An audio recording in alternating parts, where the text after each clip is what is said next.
Hello, today I am interviewing Tina Krause, a famous B-movie actress, also a producer and director. Hi, Tina. Hello. Let's start with you telling us what you're currently working on.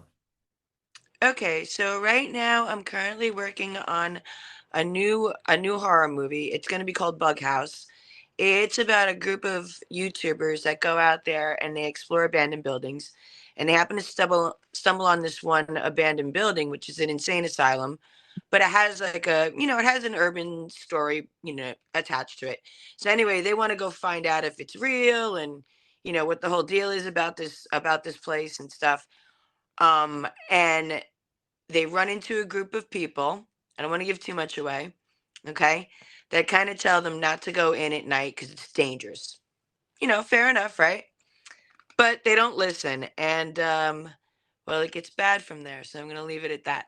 Like I said, I don't want to give too much away. When I was emailing the locals, I heard about a local pub, and they were telling me about some insane asylum called the Bug House. The bug house? Yeah, Bug House. Why? Why bug house? Apparently some really creepy, crazy stuff went down over there, and we're gonna hear all about it.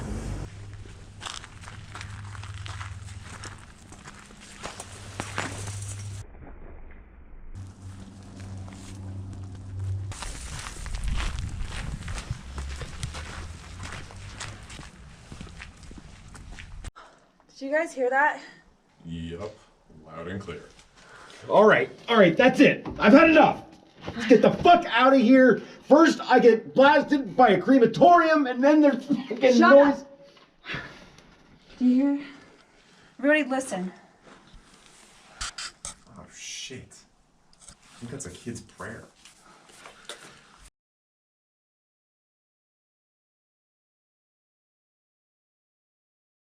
But right now, yeah, that's what we're working on, and it's a feature. It's I'm gonna be looking at casting in a little while as soon as we get the rest of the budget together. Yeah, that's pretty much where we're at right now. And I also have a film festival coming up in Atlantic City. Okay, it's a horror film festival, so it's called Wicked Garden. So if anybody wants to submit, it's there. That would be a good thing too. Yeah, that's pretty much right now what I'm doing, and I'm also shooting. I'm in the middle of shooting Luna and Persia Go to Atlantic City. So we are shooting next weekend, I believe. It's gonna be fun. We already shot like I'd say about a little less than half. So we'll probably be at the halfway mark by the weekend, and then we'll figure out the rest of the schedules for the rest of the cast and get that out there.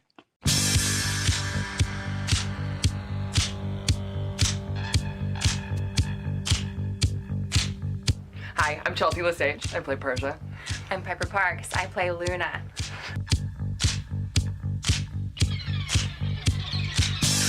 So Luna and Persia Go to Atlantic City is just basically an acid trip with violence and fun. This is the most bizarre, action-packed, funny, but I don't like Greek mythology and demons and gore and really bizarre, and the wardrobe is to die for. Are you doing an Indiegogo campaign to raise the funds for these two films? We may. I don't want to say right now exactly yet because we're actually talking to investors. So depending on what goes down, we'll figure it out from there. So yes, maybe. Let me say maybe, okay? I think I saw a campaign on Indiegogo for, I think for Luna in Persia. Yeah, that's a separate company that's taking. I'm only the cinematographer for it. Oh, okay. I have nothing to do with, production as far as that goes. Yeah, they probably do have an Indiegogo for that. I'm pretty sure they do. All right. Would you like me to share a link to this? to Yeah, this go, campaign? please do. Great, Absolutely. I will. Okay. Now let's move to your debut as a director, to Limbo. I know about a Uh, few things that inspired you to make this film, but apparently I don't know about the main thing. So what was that? so so you know about like yeah, about it with, people not taking female directors seriously at the time, and especially at that time. And then I also didn't want all everything to be based on sex. So if you watch Limbo, it's not based on, there's really no nudity in it. If you really, really watch it. Yes, Um, that's right. And actually, I noticed that, and I saw that finally someone made a horror film without nudity that doesn't rely on nudity to attract viewers. That is just good because of its plot and how it's made. right.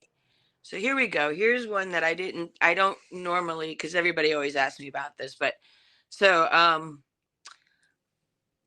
Limbo was originally supposed to be a vampire movie.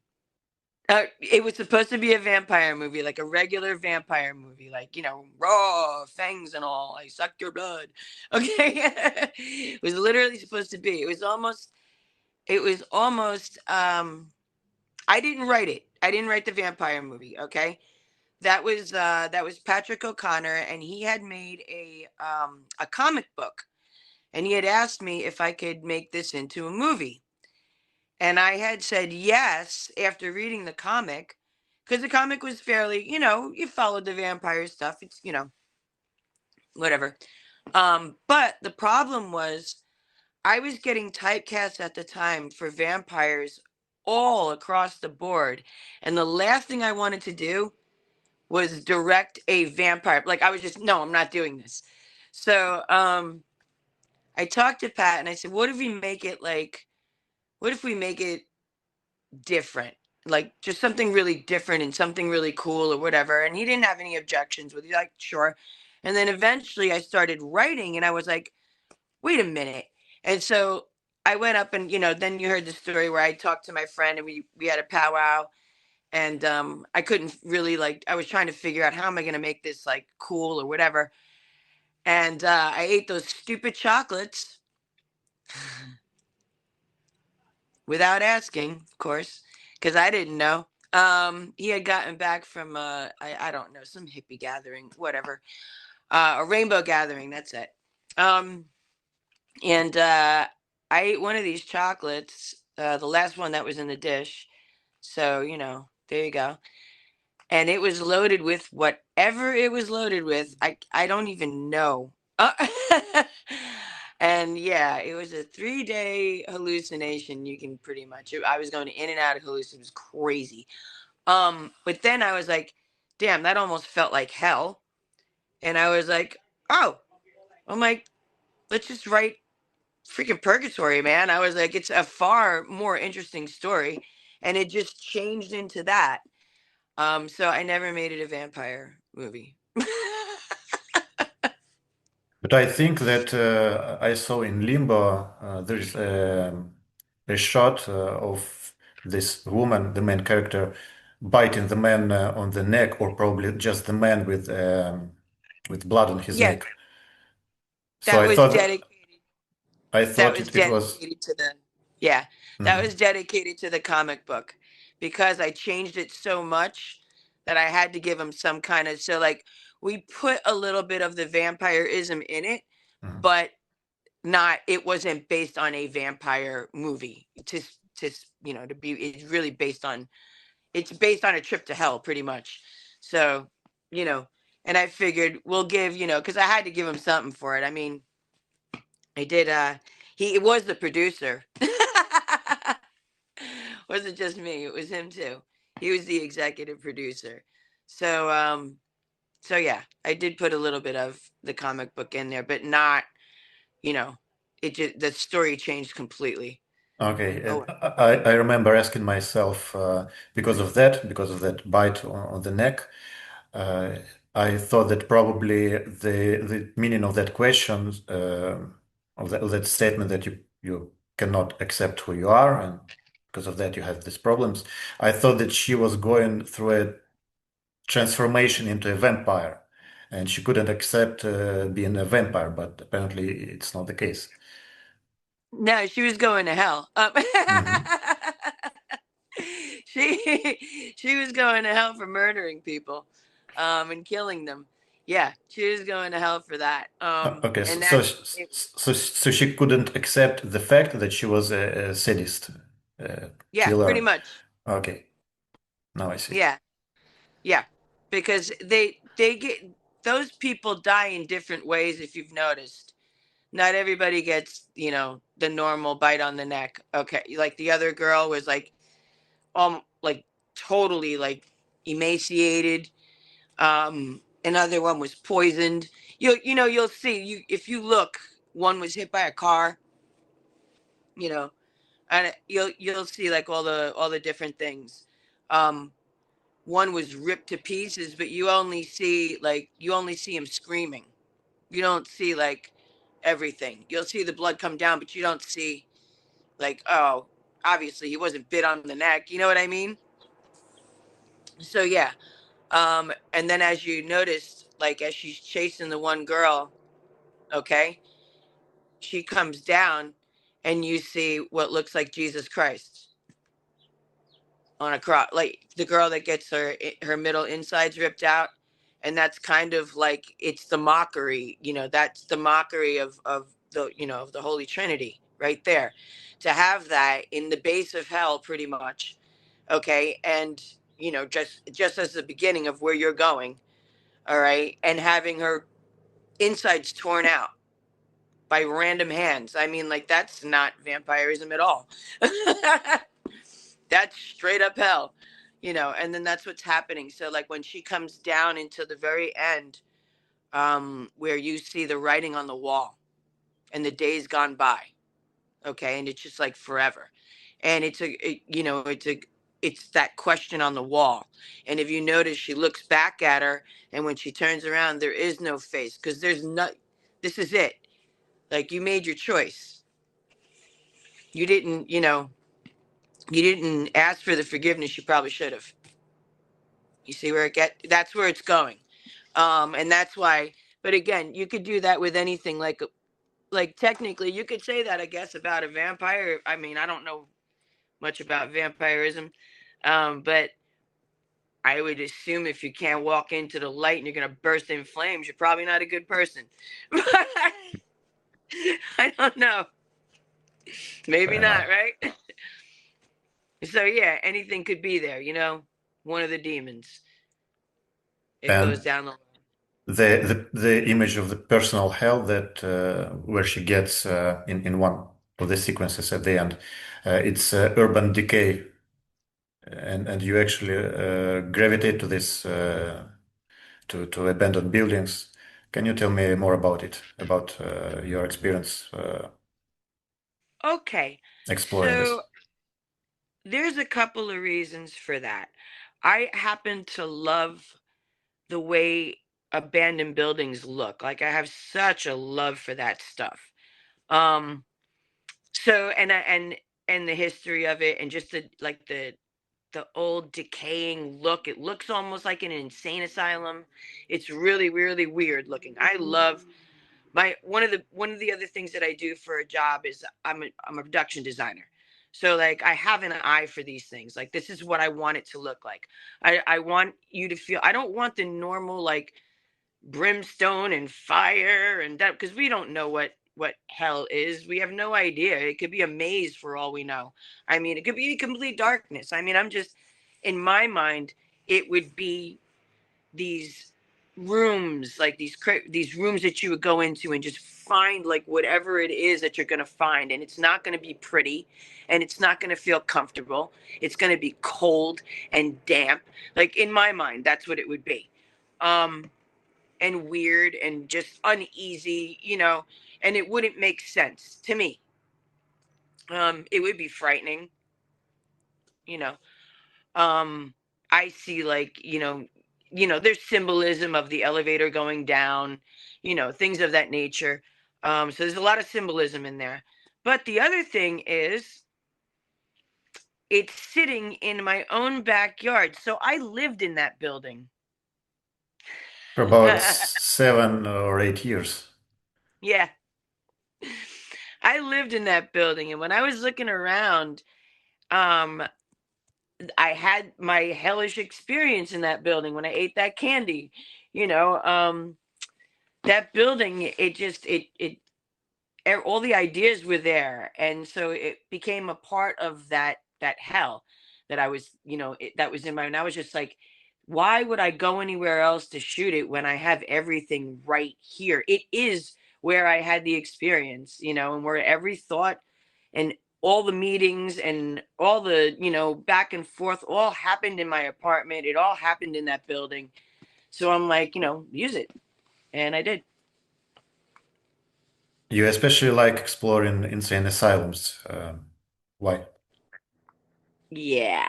Um, you know, I'm not 100% sure why, and insane asylums in particular.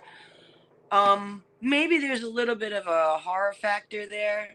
Might be a little bit of one. But there's also the history of some of this stuff and the things you find is like, you didn't, I would have never known like this existed. I never knew that there was wheelchairs made out of wood, and they're gigantic. Like, who is this big?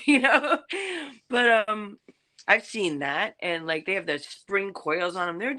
Like, you find a lot of things. I found, a whole lab, a whole lab. Like, I don't even know what they did there, to be honest with you. I'm just like, whoa.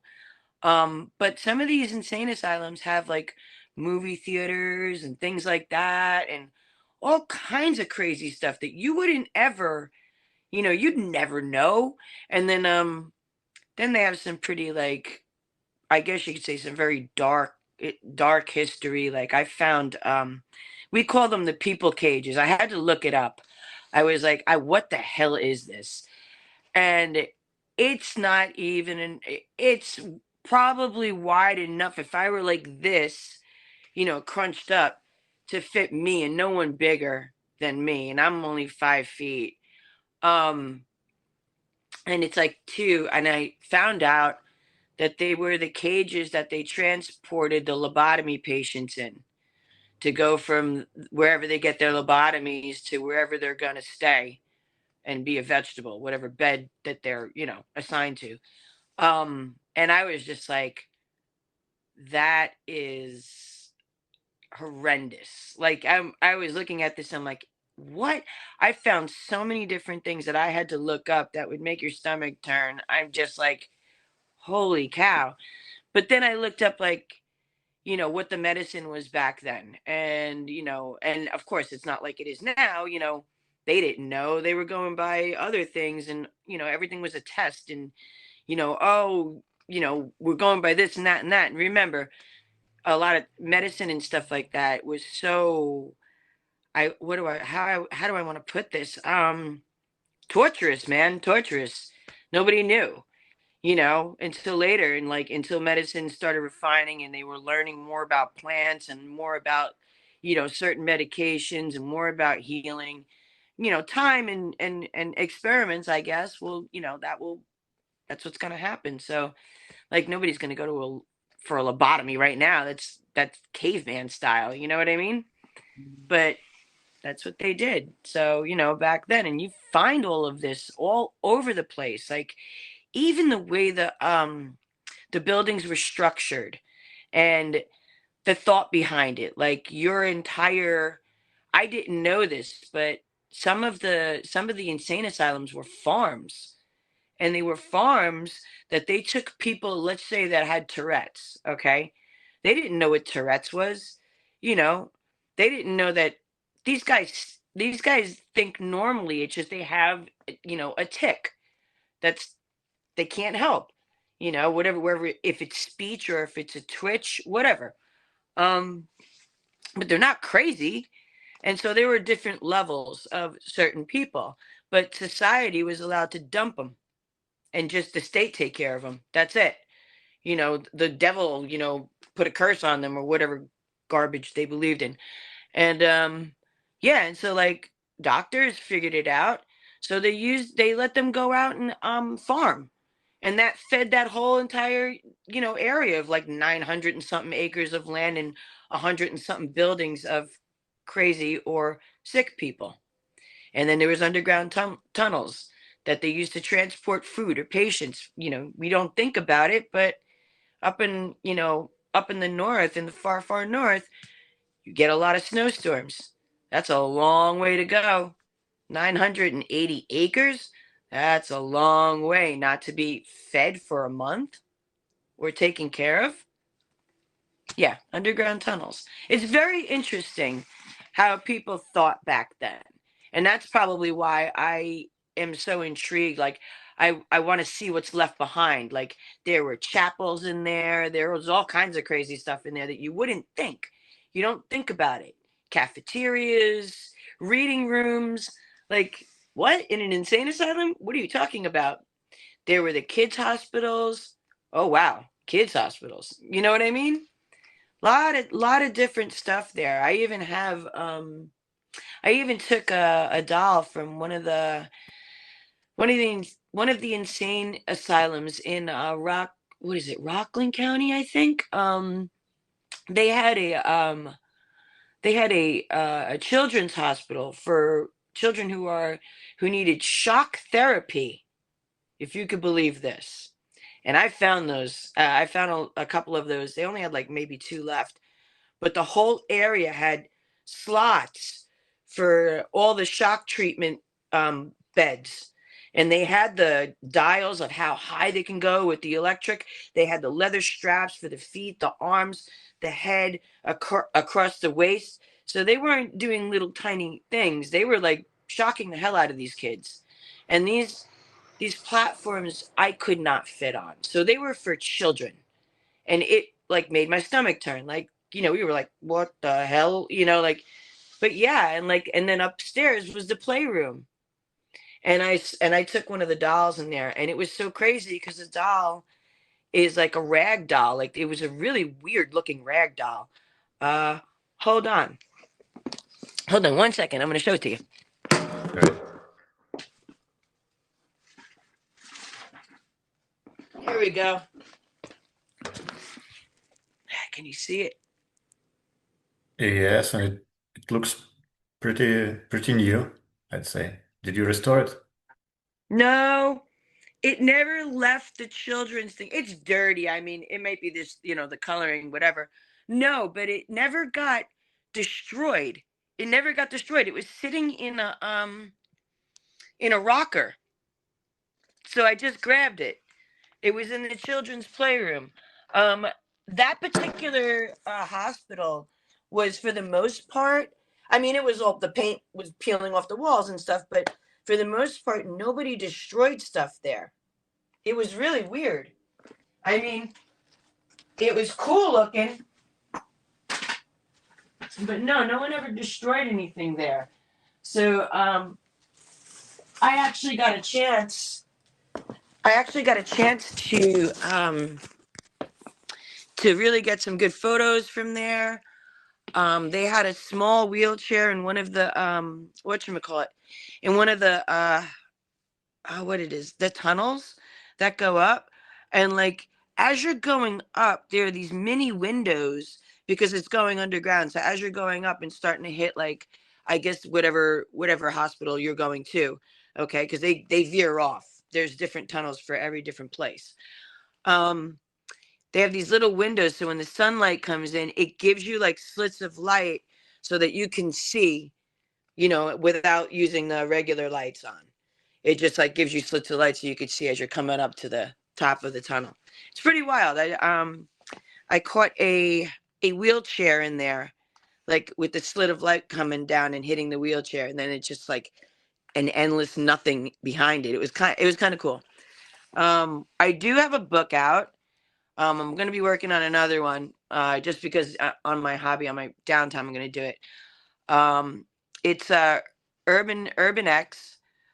We have it on, I believe, Amazon. I got to look for that link, but I could put it back up when once I find that link. It's somewhere up there. And that one's really cool. That's got a lot of the places I visited. I visited a concrete city, which was insane. It was a whole city made out of concrete.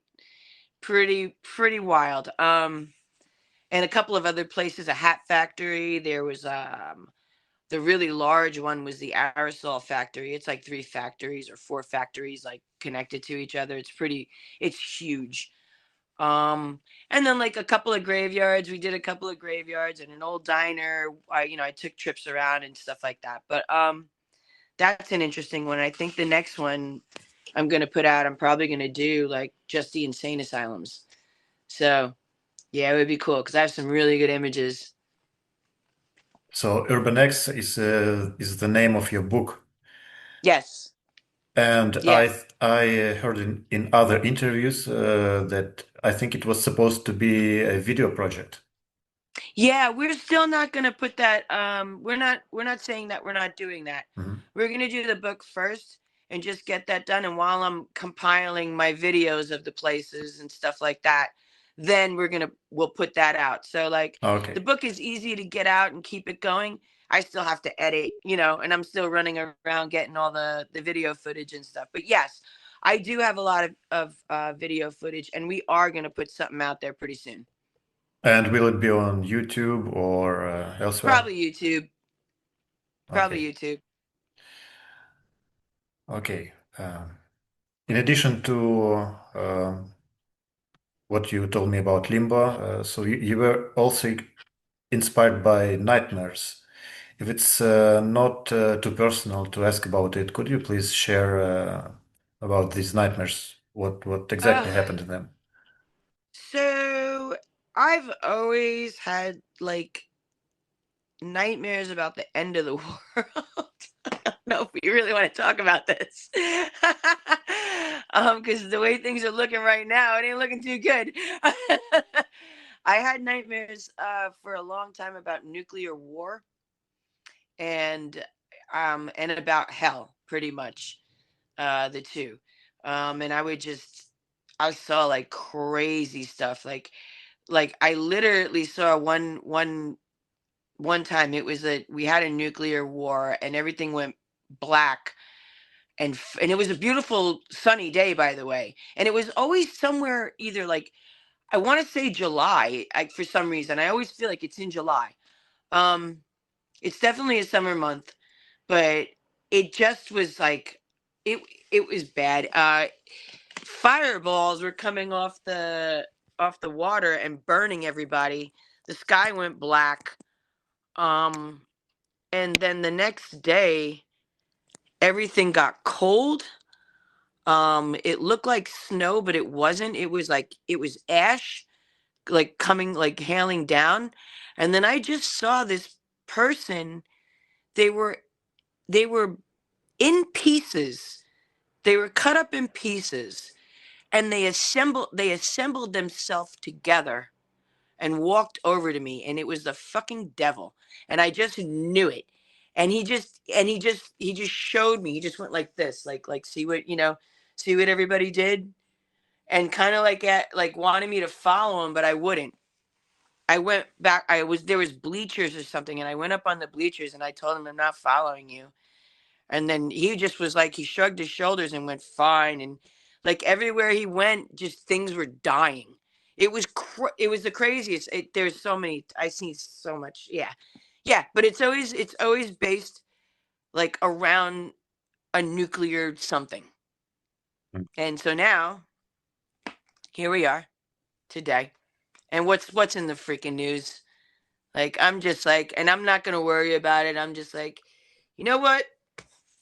Here we go. I'm gonna make my movies and let's just focus there because I can't even think about this. I'll have more nightmares. I'm trying not to. Gonna make another nightmare movie. Do you ever try to deliver any kind of serious message or make a statement through your films? um, I mean, it's not. A lot of my films are basically just they're horror. I don't know how serious. I mean, that one's purgatory. I mean, in a message in itself is don't lie to yourself. I mean, if you want to look at it that way, that's pretty serious, right? Um, but I haven't made like a drama or anything like that that's like, oh, here's like the message of the day, no. Um, it's more I don't, I mean, it's more storytelling, it's more, whatever. I mean, I'm sure I don't and I guess the other thing is when I do the UrbanEx thing, that's more history. So, I mean, there is a message in that in the sense of like these are like this is true. Like this is a real thing. You know what I mean? There is history behind it. There is a reason why something happens. You just can't make things up out of the blue. You know what I mean? And you can't just sit there and go, "Oh, they're horrible." I mean, because you don't know the reason why. So there's that. And I don't want people to look at like those things as being like just junk buildings. They're not. They got so much to say in themselves. But as far as like the movies, I mean, the only message that a movie that I would make that would do, unless they decide to do something that is religious based or whatever. I think the only message would be, you know, pay attention to how your movie looks and the story you're telling. I mean, you know what I mean? I'm like, I don't, you know, look at everything. Pay attention to your actors. Pay attention to everything. Don't just make a movie because, you can or you think you can. Like really do the work, put the legwork in. That's the only but that's like not a message any of the movies would say like, oh, be good to kids or nothing like that. I I do whatever I want to do and I write whatever I want to write. It's kind of where it's going to go. When filming with a small budget, you have to get creative, but this also may lead to solutions that compromise safety. Have you ever gotten in situations where things turned dangerous or even scary when filming? Um, oh God. All right. So most of the stuff I knew how to do, like I just knew wasn't going to be a problem. But there was one, oh God. There was this one scene, the scene where it looks like he gets hit by a car. Okay. Where he stops short. It was in And Limbo. my AD thought it would be a good idea to actually hit him. And I was like, no. I'm like, you can't do that. I'm like, even uncomfortable with him like coming. He knows me. We're buddies. We're boys. He's like, he knows to stop at a certain I'm like, no way, no way. So I went to the actor and I had said, I'm going to put a tape line down. And I want you to not only not cross it, but stop way before it. And he was like, why? I'm like, because I think my buddy's going to like nick you with the car. And I'm like, and I don't want that. Right. And lo and behold, he did. He tried to, but he didn't do it. He didn't hit him, but obviously. But yeah, I was like, oh my God, are you crazy? So yeah, there are times where like, yeah, you could get hurt. I mean, any B film, making, there's always going to be like running scenes and stuff like that. Of course, somebody could trip, somebody could fall. I mean, that's not, whatever. Most of the places that we shot in that building, I've been in 1,000 times before. I mean, I did artwork down there or whatever. And that whole back area I checked it out before we shot or anything like that. But yeah, I mean, it is an old building, not everything is safe. But as far as like, being clean, super clean and whatever, and padded floors, no. But for the most part, the actions that we were taking and stuff, we obviously checked everything out except for that one. Yeah, that was good thing I told him not to go past that line. Anyway, That's what happened. I remember a scene in Rana, the Queen of Amazon, where the another actress, Rana actually, is standing on a log that is burning, and she has a loop around her neck, uh, and it was kind of it was a bit disturbing to watch because I actually was scared for the actress. Of course, I knew that everything went well because the movie has been done, etc. But do you remember anything about this particular scene? Did she have any support, another rope that made sure that she wouldn't lose her balance? Okay, so what it is that that rope that's all right, we're giving away a secret, aren't we? That rope isn't really attached to her. The loop around her neck, it's not really attached to her and attached to anything, Ah, okay? okay. It's just kind of just dangling in the back. You see what I'm saying? So, and that's all like her standing on that log, and there is a harness, okay, that thing is on for her. So if they want to pick her up, it'll be in a different shot, and she'll actually be in a harness. Nothing will be around her neck. Okay, I so don't know she if she that had a makes harness. It was well hidden. well hidden. Yes. Yeah, it's well, there's certain rigs that are done, you know, and a lot of times, what will happen is, depending on where we are, all right, a lot of the stuff is rigged like that. So those loops in the back, all right, they're not attached to the actual thing. Yeah, I should have understood that. Uh, No, no, I I'm should have glad you thought did it about because that that. means we did a good job. Yeah, everybody's supposed to understand that, but if it makes you nervous, then it's a good job. No, yeah, then we did that right. Mhm. So yes, but Have you ever had she wasn't in danger.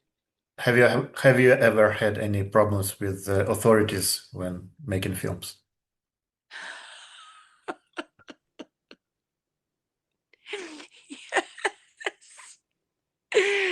Okay, I was in Florida.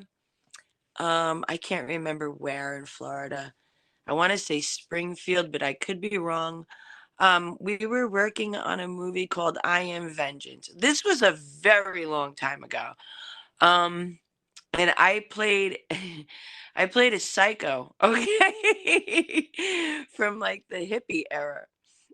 Okay. So we shot a death scene where I stabbed this guy to death, whatever, right? It was like in a barn, or right outside the barn, but and it was a good scene. It was great. And I really look psychotic, so that's fantastic. You know, I'm covered with blood, right? The director was like, okay, I can't take everybody all at once. He's like, so Tina, because I was staying at the director's house, he was like, why don't you and Sean hang back and I'll come and get you. I was like, all right. So me and Sean are in now this is important. Okay, me and Sean are in the barn. It's the summer. Um, there's a no trespassing sign on the outside of this whole area that we were shooting in, by the way. Okay. Which I should have told him to leave me the permits and I didn't. Um, so as we're in the barn, no one can see us from outside, right? Because we're in a barn. But I noticed the ground's moving a little bit. And I'm like, what the fuck is that? Right. And then I noticed behind Sean are these giant cockroaches. And they're coming up off the ground and they're they're behind him. And I just took a 2x4 and I just said, run. So now we're running out of there. So now we're not sitting in the barn. Screw that. Right. And I'm outside. And the problem is the Karo syrup is sugar and it is summer and it is now starting to it's about like maybe 5:30 ish now. Okay. I'm trying to get the stuff off of me. So we only had like a gallon of water and I was like, oh hell with this. And I was just like trying to wash myself off. So now I have running makeup on. I have two pigtails on. I still have blood all over me. And I'm taking my shirt off because it's extremely hot. I have this bra on, but I'm taking the shirt off because it's extremely hot and it's covered in Caro syrup, right? um, the special effects guy leaves with the director, and they leave me by myself out in a field. A cop sees me in a field with my bra on, dripping wet with fake blood on me. Ew. Comes in, he's like, says over the thing. I put my hands up because that's all I know to do. Right? It's like, okay. Right? I'm like not realizing what the problem is. And then I'm like, oh my God, I look crazy. And I have fake blood on me. I'm like, oh shit. And there's a knife on the floor. And it wasn't a fake knife. It was a real knife because we did the second part of the stabbing on on the prop, all right, with the real knife. So when he got a closer look, he could see that, okay. I got handcuffed. I got put in the back of the car. He asked me all these questions. I was telling him I am an actress. We are shooting a movie out here. I told him the name of the movie. I gave him the director's name. He did not believe me because there was nothing there except for they took everything. They were coming back to get me last. All right. Thank God. Thank God. As the cops on the CB, he's saying whatever numbers or whatever. He's like, "Yep, we got a live one here." That's the last thing I remember, which probably means a crazy person, if I'm to guess. So I'm like, "Oh my God, I'm getting arrested for doing a movie in Florida. I don't even know where the hell I am." Right? So Rich pulls in as they're pulling out, and the cop stops Rich. Like, what are you doing passing a trespassing thing? And he stops, and Rich is like, we're shooting a movie here. I'm coming to get my actress. He's like, you got permits? He's like, yeah. And he pulls the permits out and shows him. And then the cop is looking back, and he's like, well, we found somebody. Is this the actress? And I'm in the back, of course, with handcuffs on and whatnot. And I'm like ready to kill. I'm like, oh my God, what the fuck? Right? I was like, you didn't tell them, warn them, like we're shooting. He's like, well, my brother's a cop, so it's not really a problem. I'm like, oh my God. I'm like, so yeah. I did get arrested. Not because I did anything bad. And this wasn't the only time that a cop saw you covered in fake blood. No. The other time it was you were in a car. Yes. Okay, Wave Productions. Now let's talk about B filmmaking, because that's really B filmmaking. I mean, that might be like Z filmmaking if we're being honest. All right. So his studio is, it handmade, done. There's no real showers or anything to wash off of, and it was in I want to say at the time it was in like a mini mall, I think, and it was like one of the back areas that he rented out and built out a studio. So obviously there's no shower, there's nowhere to do. There's a small sink. Okay. We had, a bloody scene. I'm covered in this stuff and I can't get all of this off. And I'm like, I got like a 2.5 hour drive. I'm leaving the studio. The best I could do is get it off my face, but everything else I'm just like, it's just on me. So unless I want to drive home naked, and that's not going to happen. So I think I get a lot more trouble for that. So I'm driving back home, and it's the summertime, so I have the windows open because I'm trying to dry out anything that's wet, right? Cop sees me at a red light, and I'm sure there's a lot of things running through his mind. He pulls me over, and he starts, he's like, license and registration. And I'm like, so finally I'm like, officer, why did you pull me over? He goes, it's not obvious. And I'm like, no. He's like, you're covered in blood. He's like, are you all right, ma'am? And I'm like, oh. I'm like, no, this isn't real blood. I was doing a horror movie and we don't have a shower. and I'm trying to get home so I could wash this off. He's like, okay. He's like, you have the windows open and such. You could have put AC on. I'm like, no, because I need to dry it because it's wet and gooey. I'm like, if it dries off, it'll peel off and then I can wash it off. But I'm like, if it's gooey, it's gonna take forever to come off. So he's like looking at me and he's not really understanding it, but he's like, okay. He's like, all right. He's like, let me just run your license and stuff and make sure everything checks out. I'm pretty sure in the back of his head, he was like, this girl murdered someone, or like, and I'm looking for anything to like, whatever. So he does ask me a few things, and I'm like, no, it really is. I mean, you can take a test, and then I licked it, and I was like, it's Caro syrup. Right. And he's looking at it and you could see through it. Like, that's obviously not real blood. Right. So he just like, and then he looked at stained pink and then he was just like, all right, fine. He's like, all right, well, everything checks out. He's like, what kind of a movie is this? And I told him the name of the movie. I think it was like Cannibal Slaughter or some dumb shit like that. I don't know. Right. He's like, I'm going to look for it. I'm like, yeah, it's primo acting.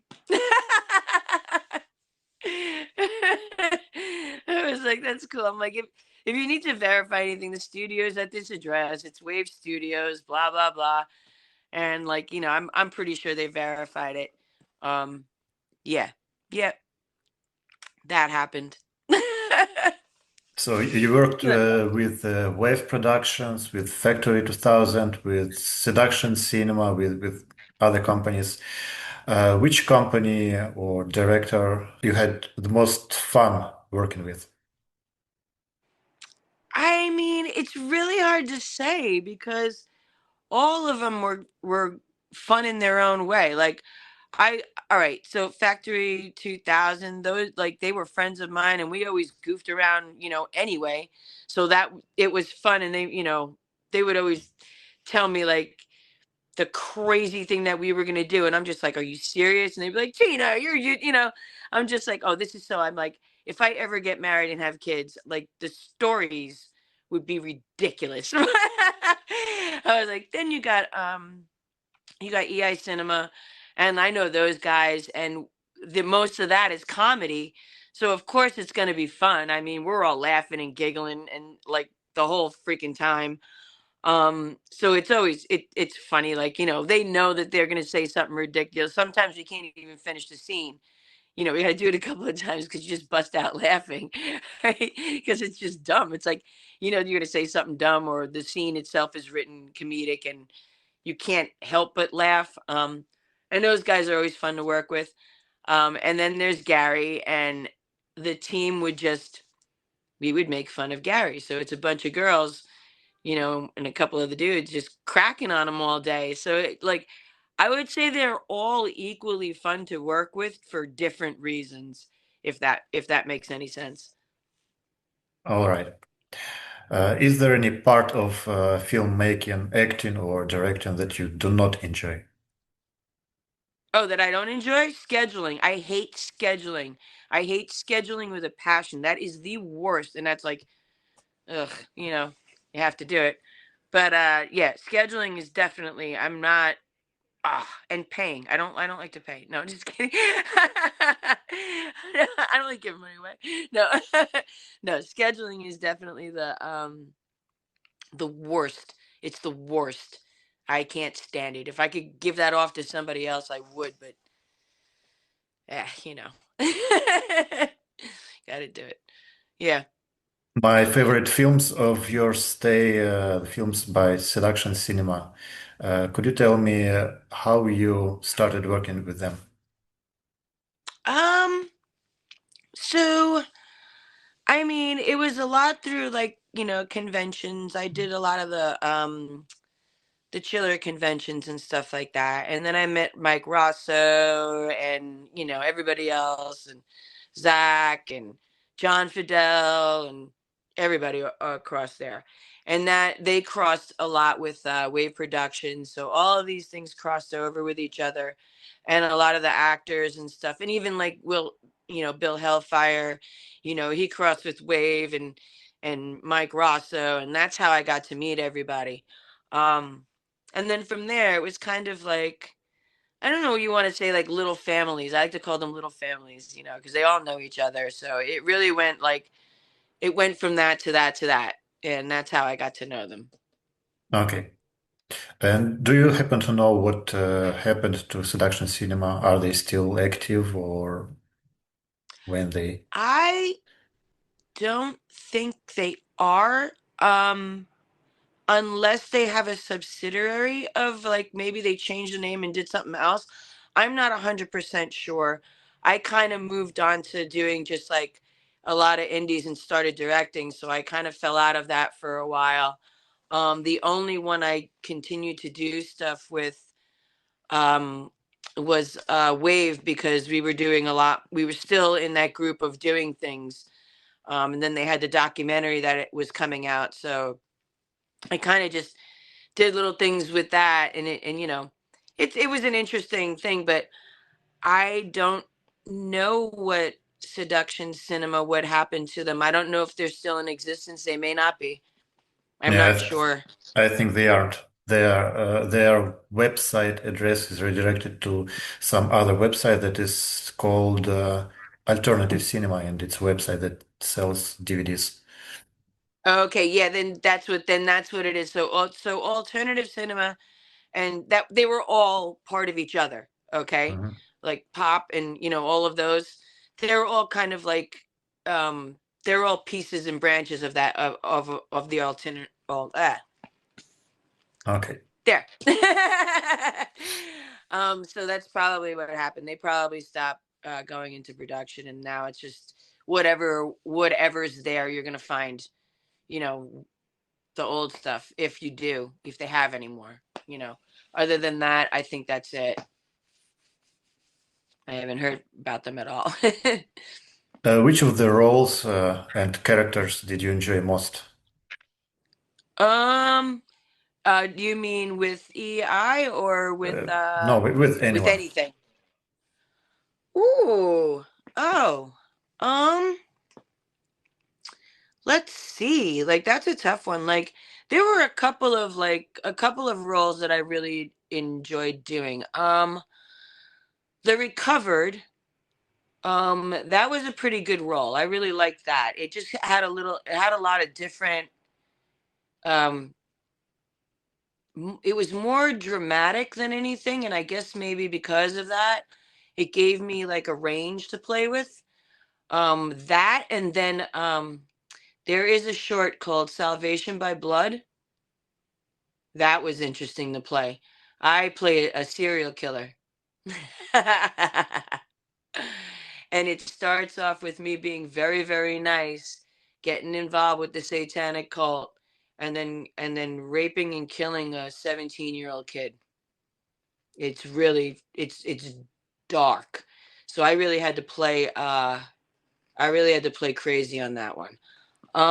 And then as much as I don't like doing vampire roles because I keep getting typecasted for them, but I did play one, and that was a really good role though because it was different. It's called Saint Frankenstein. It was by Scooter McCrae. So if you ever get a chance to see that, that that was another one that was really good. So yeah, I do enjoy those. And I do enjoy the comedy stuff. I did enjoy doing Titanic 2000. I did. It was I had my fun moments with that one. A um little bit romantic as well, that role. yeah, but it was more funny than anything. Yes. But yeah, it was a good one. And I did love Witch House 3. I did like doing that character too. The one off girl, you know, who's like, what the, you know, out of all three of them, like just a no nonsense person. Um, so yeah, I don't know. Like there's a lot of different things, but yeah, those particular roles, especially the ones that were like playing like the insane person, just because it's like it's not the easiest to do. You think it is, and it's not. And I guess I like the challenge of it. The Yeah, insane right. person in which film? or in many Oh, films? in Salvation by Blood, Oh, okay. where the range goes from like really sweet into completely demonic, just complete, just it literally, you could see it happening. You can see the change. You can see how it starts to change. Like it just starts to go that way. You know, I think those things, because they're challenging, I tend to really fall into like trying to do, trying to make it be real. All right. My favorite role of yours stays Dracula. I love that one. It's very funny because the fact that We're gonna make a T-shirt. yes, the way you are annoyed with by your servant who is too stupid to do anything right. So you want lesbians, okay? How many? As many as you can bring. I bring you lesbians, what do you give me? What's in the deal for me? Immortality. You can have the entire world and live forever. Oh, my life sucks. What else you got? What is the problem? I am promising you immortality. Joe DiMaggio. On a card, I'll take that. You got a headache? Yeah, my head hurts sometimes. Stupid idiot. He's so stupid. God. Why am I cursed with this stupid? Enough! I had you the third time! Go! Apparently, people think I have a very comedic approach to things. I've heard it quite a few times in a couple of horror movies. They're like, you're actually funny. I'm like, how am I funny? It's a horror. Like, what do you mean? But even though that one is actually meant to be, comedy, obviously. You see the same annoyance a little bit in Titanic when he's drawing me, and I have to look at the picture, Oh, and it takes yes, 3 yes. hours for him to draw a stick figure. That was one of the funniest things scenes in the film.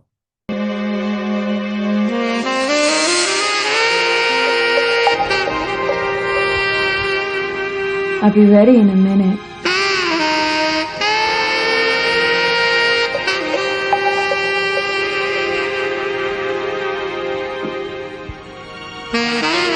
Come on, let me see it. No, it's not quite. Come on, let me see it. What the hell is that? So yeah, there are. I have a tendency to tend to be comedic. Just yes. No. I have even in my friends bring it up in Witch House 3, the one when I have the bat in my hand, and she's like, "Oh, it's just a squirrel or a raccoon," and I'm like, "It ain't no fucking raccoon." I'm like, and I have the thing up like this. No one came out of the room, and there's no other place they could.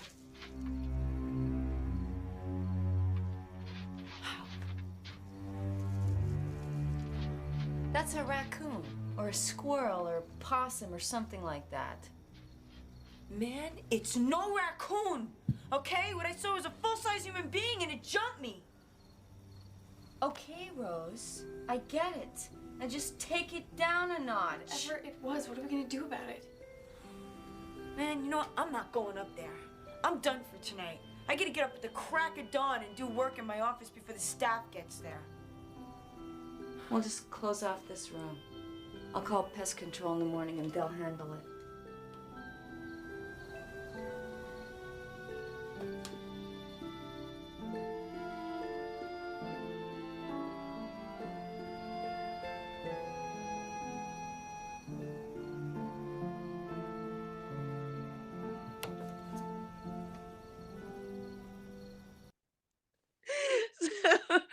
So yeah, I get told a lot.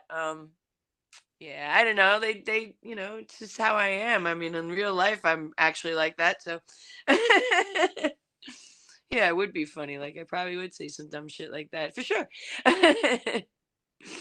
Yeah. Is there anything in modern films that you dislike compared to the way films used to be made decades ago? All right, I've had enough with how do I put this?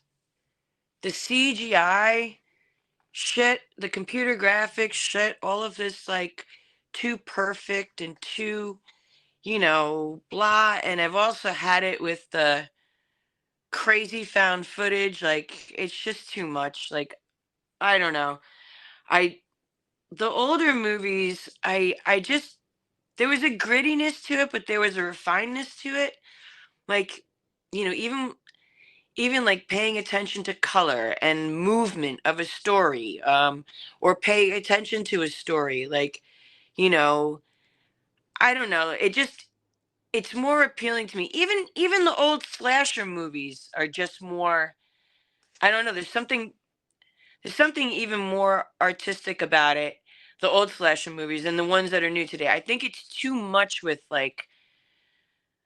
It's almost too perfect that it lose. It's boring. I don't know. It bores me. I don't want to watch it. I'm like, ugh. I don't know. It almost feels video game-ish to me now, and it's losing its like. What happened to the days of like letting your imagination take part of it? Why do you have to see everything? And what happened to like, you know, good storytelling? What happened to like character driven? Even in like if you look at old movies, if you look at older movies, and I'm not even talking about like the 1950s or anything like that. I'm not even talking about Hammer movies or anything like that. Although, let's talk about Hammer movies. They're black and white, okay? Are they the most glorious told stories? No, they're basic told stories. Okay? They're your basic story. But look at how beautifully they're lit. And look at how much attention is paid to like the backgrounds. And even though it's black and white, okay, even though it still moves, the camera angles, they move. What you're seeing, it moves. The lighting, it's beautiful. It's still prominent to this day. You know what I mean? It doesn't lose its value at all. Now, look at movies now. I It's the same thing over and over. Okay? If you look at let's take something different, all right? Drugstore Cowboy, try that one. All right. That's not a horror movie, but it's a movie nonetheless. It's done not in the 50s, but we're looking at like 80s, 90s, whatever in that era, between 70s, 80s, 90s. Okay.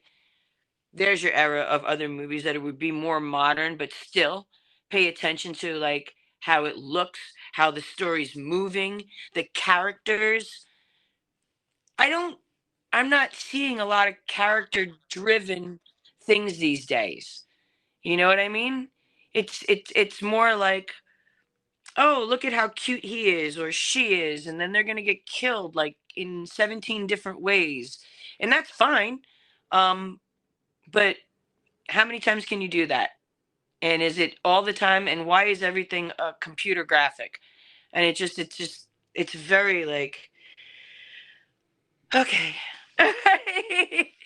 So no, yeah, it's kind of sad. But then there's other movies that are done right. You know what I mean? So, we'll see. Let's see. I have hope. I do. Tina, I remember in one of your interviews you said that you were shooting a film in a real haunted house. So I wonder if you have ever had any supernatural experiences in your life, and whether or not you believe at all in the supernatural. Um, yeah, I definitely do. And yeah, I definitely have. So I was doing a test shoot for Bug House a while back with a cast, and before I did it, I wanted to go into some of the just to see the lighting before the cast even was there or anything like that. I wanted to go and see like what the lighting was going to look like, the spacing, and where it was safe to shoot, because this is all going to be guerrilla shooting. You can't get permits to shoot there, obviously. But and we never we did shoot part of it on the outside, but I never finished it because I was still trying to figure out like other things. But while we were doing a test,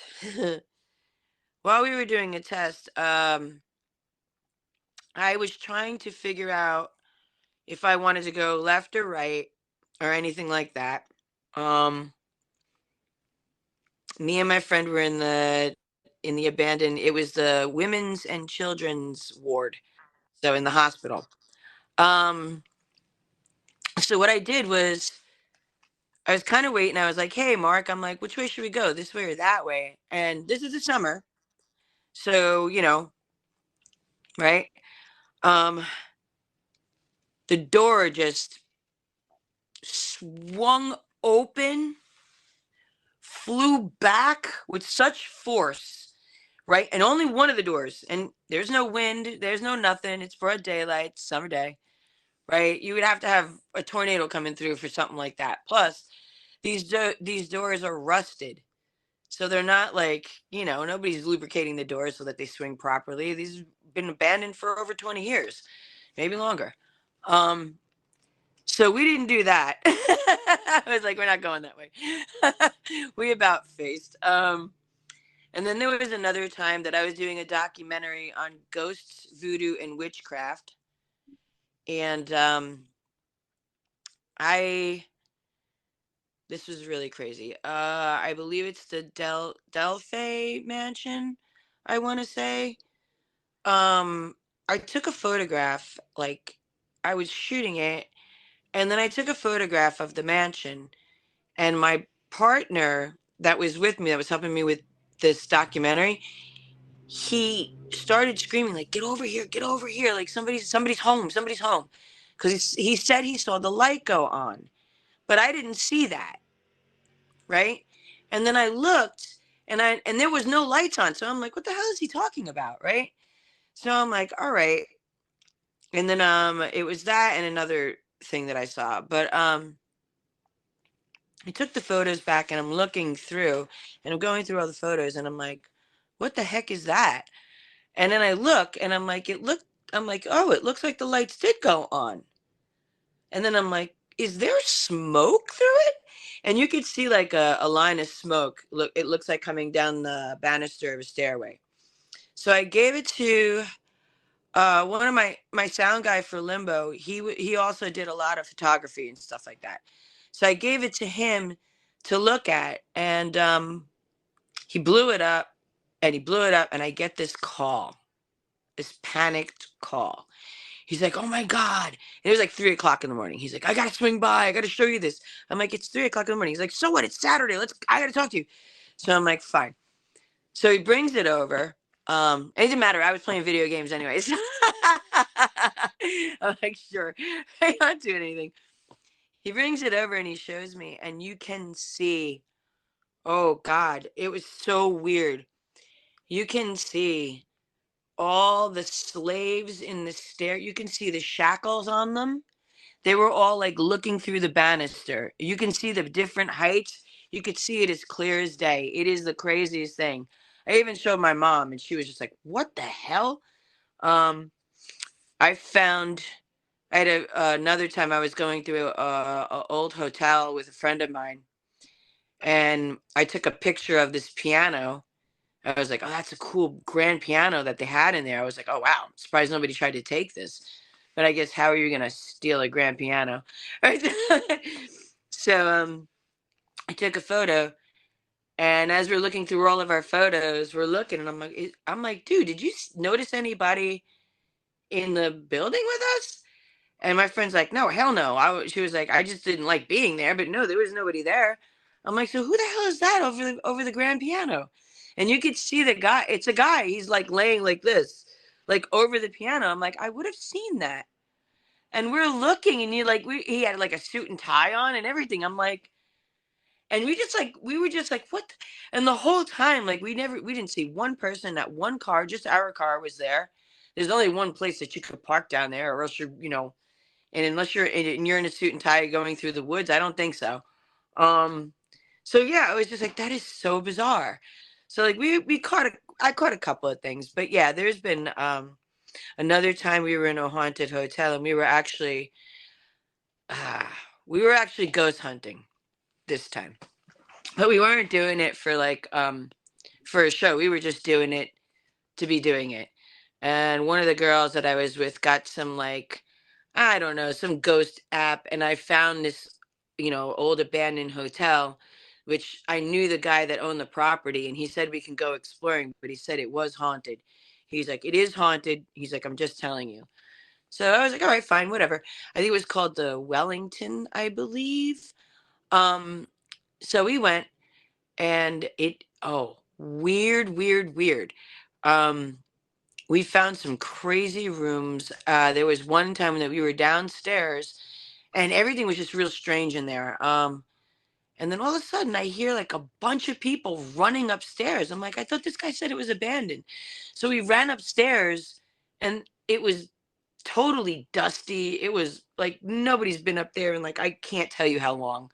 All right, like we were making footprints. Like that's how dusty it was. And I'm like, did we not just hear I'm like, we're in the middle of nowhere, so it's not like you can hear, you know what I mean? There was a lot of things. They were doing their app, and I had walked out. I walked into this one room, and there was like a baby crib in there, but it was like one of those rocker baby cribs out of wood, right? Very, very old. And it was just sitting in the middle of this weird room that had like a tiny, almost like almost like like a like a little fireplace. Like it was weird. It was really weird. But and it was all sooted. Like it was just weird. And the girl was doing her little app, and it kept saying all these bad things. Like, it kept saying infant, death, in something, whatever. It kept repeating these things, and I didn't feel good in the room. And I was like, I'm gonna step out. I was like, I don't know if it's because of the dirt or whatever. I was like, I just gotta step out of that room. And as soon as I walked out of the room, her phone just kept repeating, stay, stay, stay, stay, stay. Like, and they're yelling for me. They're like, come back. And it kept going, bad, bad, bad, stay, stay, stay, stay, like the whole thing. And I'm like, I'm not coming back. You get out of the room. I know how this goes. See, this is where a bad horror movie starts. So I was like, haven't you watched these things? So of course I left. And then as we walked out of the hotel, ran out of the hotel, shall I say, I closed the front door and made sure that it closed, right? Because I have a superstition that if you leave the doors open, anything that's in will come out and follow you. Okay, so that's almost like telling a Ouija board goodbye. Yeah, you don't say goodbye. You leave a open doorway if you believe in such a thing. So, and from my experiences, I do believe in them. Yes. So yeah, I close the door. As we're walking towards the car, the one girl goes, "Why'd you leave the door open?" And I go, "I didn't." She goes, "The door's wide open." And I turn around and look, and it was wide open. And I went, you know what? Fuck it. We're out of here. I'm not going back to close the door. I don't care. I closed it once. It's good enough. Like, bye-bye. We took off. So I have no idea. I never went back. I left that one alone. That's a clear sign. Yeah. Yeah. And we went through the whole thing. There was not one person there. Not one. So whatever was running around like a stampede of many. Oh, there were so many things that were going on in that place. It was definitely, that's just a little portion of it. We can go on for fucking days with that one, but because we were there for the whole entire day, and it was literally one thing after another. It did not stop.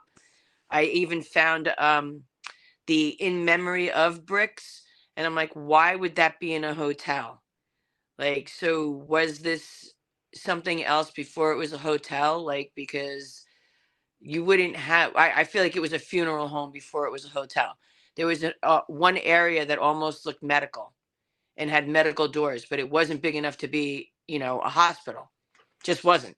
Well, how are you going to, just not enough. So it could have very well been a funeral home slash, parlor where, and then in the back they did whatever. And then maybe it was changed over to a hotel. I don't know, but it gave those vibes, and it had the in memory of those bricks that you put where you put the name of the person who died. I'm like, okay, that's not hotel stuff, But then they had the leather key thing, with your number and stuff. So I'm just like, could have been, it could have been a funeral home that they converted to a hotel. So, I mean, like, that in itself is terrifying. Like, you're definitely going to have a lot of shit in there. You know what I mean? Depending. Um, so yeah, whatever was there obviously wanted to come outside. Not sure what it was. Do you still Yeah. have those photos? I gotta look for them. They're somewhere around. And they are gonna go into one of the books, for sure, because they were pretty crazy, Yeah, I'll have those, and probably I also have a lab that I found in Ohio. It's a big old laboratory. I don't know what they were doing over there, but man, it didn't look good. Let's just put it that way. There was a whole bunch of stuff. All kinds of, I don't know, machinery and blood sample things, and just, yeah, not didn't look eye wash stations in the hallways, and yeah, got suits for all. Yeah, I don't know what was going on there. I can't. Definitely did some testing over there, and they definitely had animals there for sure. So I have those photos too. Those I have. I have video of that too. It was bizarre, But I will get those together for the next book. So yeah, And probably on your YouTube channel when it's ready. Oh yeah, UrbanEx. I'm definitely gonna put up a whole thing once we're done with the YouTube channel, and just be like, here it is, guys. Boom, boom, boom. The books are coming out, and then the videos will come out. So there you go. Okay. Do you have any other passions and hobbies besides exploring abandoned buildings and besides filming? I surf. I love the ocean, so I'm always out there. Surfing's a big thing for me. I paint. I have like that kind of hobby. I build steampunk guns. They look like this. They're kind of like that. Mm-hmm. Okay, and we do Yes. we take it to shows Beautiful. and stuff like that. So yeah, I have a lot of art that I do on the side. Again, I like to, I love to go surfing. So the summertime is definitely between my job for bartending and surfing. I'm pretty much locked up. And could you please also show your art? Oh, yeah. Give me a second. I'm going to show it to you. I'll have to go. It's hanging on the wall. So, in the other room. Give me a moment. Yeah, I know. It's a lot of this stuff. Hold on. Yeah, I like to design things, and my apartment's a little crazy looking. Let me see. Where is my other? Okay. All right. I'm gonna have to. Can I flip you around? Come on, cat. You're gonna have to come off of that. Let's see. Let me see if I can. So this is one of them. They're a little bit. I don't know if you can see it. Can you see it? Yes, it's a dead girl. Yeah. Can you see the whole thing? Mm-hmm. In the frame? So I do a lot of those kinds of things. There's a couple of them on the wall. Let's see. See if I got another one over here. Oh my God. I know my apartment's a lot of color. A lot of color. Here's another one. Yes, very artistic interiors you have. Oh yeah. Well, I like to design stuff and like do all this kind of crazy stuff. So I do production design. So because of it, I'm constantly doing all of this crazy, silly stuff. I don't know.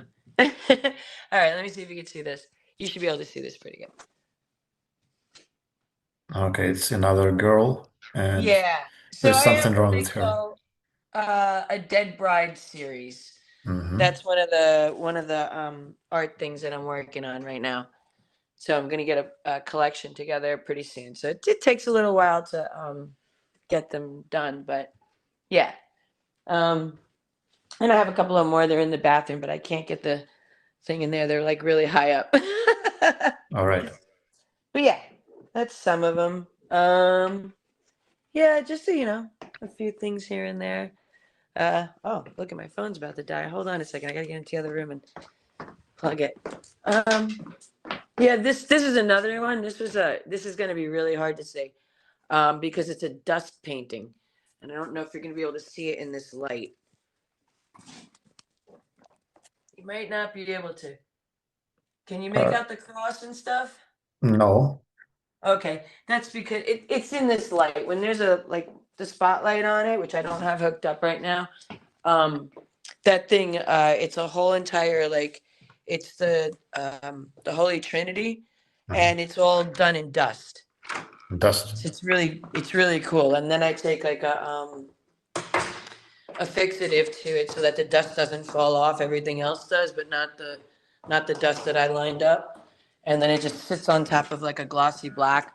But it's pretty cool. I like things like that. Like I have a lot of this stuff is really dark. Um, Probably because of, all the nightmares and stuff like that. So I translate it a lot of times in my work. Maybe that's therapy. I don't know. I like to think so. So yeah. But yeah, that's a lot of the stuff. And then the more craftier stuff is these things and stuff. They're used to play with and everything. I've gotten a lot of people buying them and having fun with them. So I guess on some note, as dark as some of the stuff can be, they can also be fun. Do you have a website where you post this art No, to not people? yet. I mostly did like do shows and stuff like that. So Mm. like if I'm doing like a chiller show or any of the cons and stuff like that, I bring it with me. I haven't really put them up yet. I probably will soon. I'm just focusing on like, other stuff right now, especially with this with Bug House coming out. I got to like really hunker down on that because I want to shoot that really soon. I don't want that to be something that I'm waiting on. You know what I mean? Um, and then I'll sit down and probably give me like a month or two, and I'll sit down and start getting everything together, and maybe I'll throw it up on I don't know, I might throw it up on Facebook Marketplace or something like that, something where everybody can see. You know what I mean? It's not, they don't have to go looking and finding all this. It's linked up and it's easy. And yeah, there you go. Okay. What are your plans and goals for the future? Oh, my plans and goals for the future. Well, first is to finish Bug House, get that shot. Second is to start Sundowners and go into a TV series. I hope we can do that. Um, and I would really like to start setting up some shooting studios. So yeah, and I plan on directing a few of the movies, and another thing would be to really like to work for Netflix at some point. So we're working on that. All right. But yeah. Do you enjoy shooting low budget films or big production? Good question. Both for different reasons. Obviously your big production, your quality is going to be something, blah, blah, blah, blah, blah. And there's teams and it's not, I don't want to say it's easier, but it moves a little differently. Into where it's just like, there is no, like, everybody's getting paid. So there's no nonsense. It's kind of like everybody's like, hurry, hurry, hurry. And that could be on one hand annoying as hell, but also super productive and like, great, we're done. Next. Um, and also you have all of the equipment and everything. That. You know what I mean? Everybody's got specific roles that they do, and that's great. But again, a lot of rules. You know, a lot. It's very different. Blah. As to where when I'm doing, if I'm directing, a low, an indie film or something like that, I'm working with crew. My crew is like my family. So it's like it's a lot of fun. The only thing is you don't have everything at your fingertips. You got to really be creative with stuff, or you really have to know what you're doing, or you know what I mean. A lot of times you have to fake a lot of things that you normally wouldn't have to fake on a bigger production because you have this or you have that, and on an indie, sometimes you run into clicks. I mean, you run into clicks everywhere, but sometimes on some indies, people can get really cliquish, and because egos are flying and whatever, and that's super annoying because you're just like, oh, come on, stop it! You are in an indie film, stop. You are not Meg Ryan. I don't know what you're doing. But but like on the other hand, when I'm working with my crew people and some, it can be a lot of fun where you can't get away with that on a bigger production. There are things that you can get away with, like goofing off here and there. You can get away with some goofing off on an indie production. You can never get away with goofing off on a big production. That is frowned upon largely. On an indie production, you can fuck up here and there. All right, sure, and we'll laugh about it. Or maybe you purposely did something. On a big production, that's a lot of money, and they don't find it funny. It. You know what I'm saying? So there's a lot of differences. A big production, a lot of times they're going to want you to stick really close to the script, if not spot on. Okay. Indie production, maybe you ad-libbed. Maybe you didn't stick to the script. Maybe it sounded better. We're cool with it. I'm not the writer. You know what I mean? It's different. It's just, it's a different thing. So, but I like both of them, equally. And I hate both of them equally. For the very reasons I told you. So I don't know. None's better than the other. How's that? All right. So how can your fans follow you online to get updates about your projects? Oh, right now, you just go to Space Monkey 7777 on Instagram. So that's 4 7s. Okay. And then I usually post everything that's coming up over there. I'm constantly once I'm done with something or something's getting ready to go, it's up there. I'll throw some, links up there and things like that. I have been putting up whatchamacallit, the Wicked Garden Film Festival. So submit. It's a film festival in Atlantic City, guys. If you're out there, you got shorts, you got student films, you got features. Submit, submit, submit. It's gonna be a really good film festival. So that's up there right now. That's one thing, and then we've got Halloween in July. Okay, that's gonna be really fun. That's gonna be all horror guests, and it's gonna be a burlesque show and a Halloween costume party that's also in AC. And again, I posted that up as well.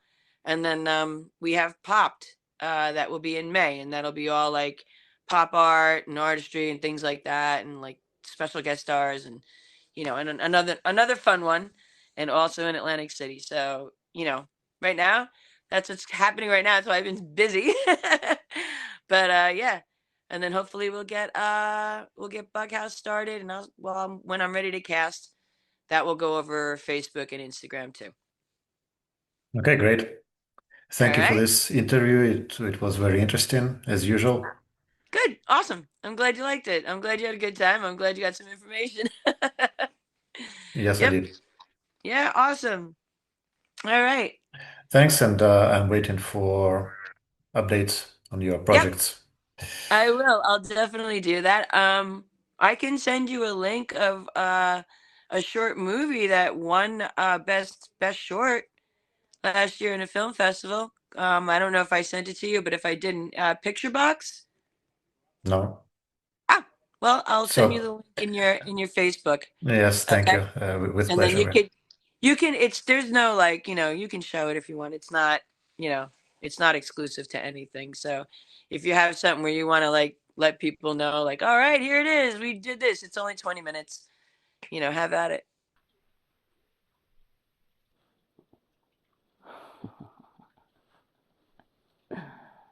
Oh, yeah. There she is. Hello, my pretty.